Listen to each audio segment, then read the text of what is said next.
कार्तिक मास महात्म्य कथा अध्याय 6। नारद जी बोले, जब 2 घड़ी रात कार्तिक बाकी मास रहे तब महात्म्य तुलसी की कथा मृत्तिका अध्याय 5 वस्त्र प्रभु और मुझे कलश सहारा है लेकर तेरा, जलाशय जग के पर जाए। पालनहार।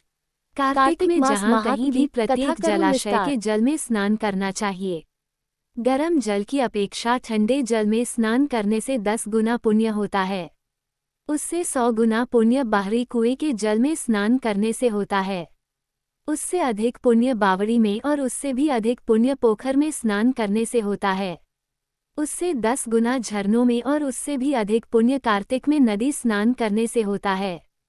उससे भी 10 गुना पुण्य वहाँ होता है जहाँ 2 नदियों का संगम हो, और यदि कहीं 3 नदियों का संगम हो तब तो पुण्य की कोई सीमा ही नहीं। स्नान से पहले भगवान का ध्यान करके स्नानार्थ संकल्प करना चाहिए। फिर तीर्थ में उपस्थित देवताओं को क्रमशः अर्घ्य, आचमनीय आदि देना चाहिए। अर्घ्य मंत्र इस प्रकार है। हे कमलनाथ, आपको नमस्कार है। हे जलशायी भगवान, आपको प्रणाम है। हे ऋषिकेश, आपको नमस्कार है। मेरे दिए अर्घ्य को आप ग्रहण करें। वैकुंठ, प्रयाग तथा बद्रिकाश्रम में जहाँ कहीं भगवान विष्णु गए, वहाँ उन्होंने 3 प्रकार से अपना पांव रखा था। वहाँ पर ऋषि वेद यज्ञों सहित सभी देवता मेरी रक्षा करते रहें। हे जनार्दन, हे दामोदर, हे देवेश, आपको प्रसन्न करने हेतु मैं कार्तिक मास में विधि विधान से ब्रह्म मुहूर्त में स्नान कर रहा हूँ। आपकी कृपा से मेरे सभी पापों का नाश हो।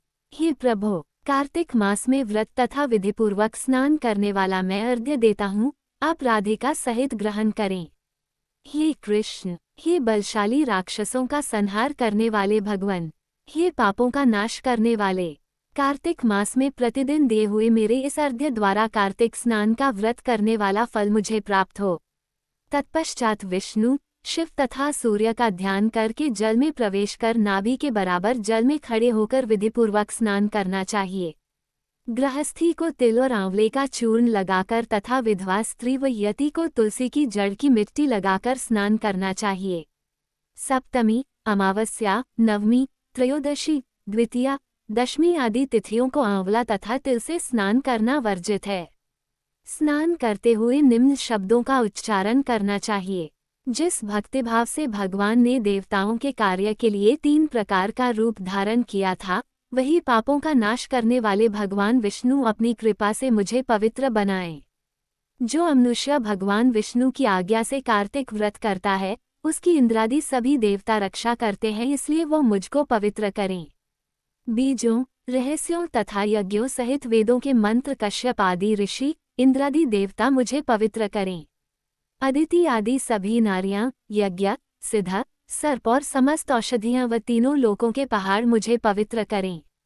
इस प्रकार कहकर स्नान करने के बाद मनुष्य को हाथ में पवित्री धारण करके देवता, ऋषि, मनुष्यों तथा पितरों का विधिपूर्वक तर्पण करना चाहिए। तर्पण करते समय तर्पण में जितने तिल रहते हैं, उतने वर्ष पर्यंत व्रती के पितृगण स्वर्ग में वास करते हैं। उसके बाद व्रती को जल से निकलकर शुद्ध वस्त्र धारण करने चाहिए। सभी तीर्थों के सारे कार्यों से निवृत्त होकर पुनः भगवान विष्णु का पूजन करना चाहिए। सभी तीर्थों के सारे देवताओं का स्मरण करके भक्तिपूर्वक सावधान होकर चंदन, फूल और फलों के साथ भगवान विष्णु को फिर से अर्घ्य देना चाहिए। अर्घ्य के मंत्र का अर्थ इस प्रकार है। मैंने पवित्र कार्तिक मास में स्नान किया है। हे विष्णु, राधा के साथ आप मेरे दिए अर्घ्य को ग्रहण करें। तत्पश्चात चंदन, फूल और तांबूल आदि से वेदपाठी ब्राह्मणों का श्रद्धापूर्वक पूजन करें और बारंबार नमस्कार करें।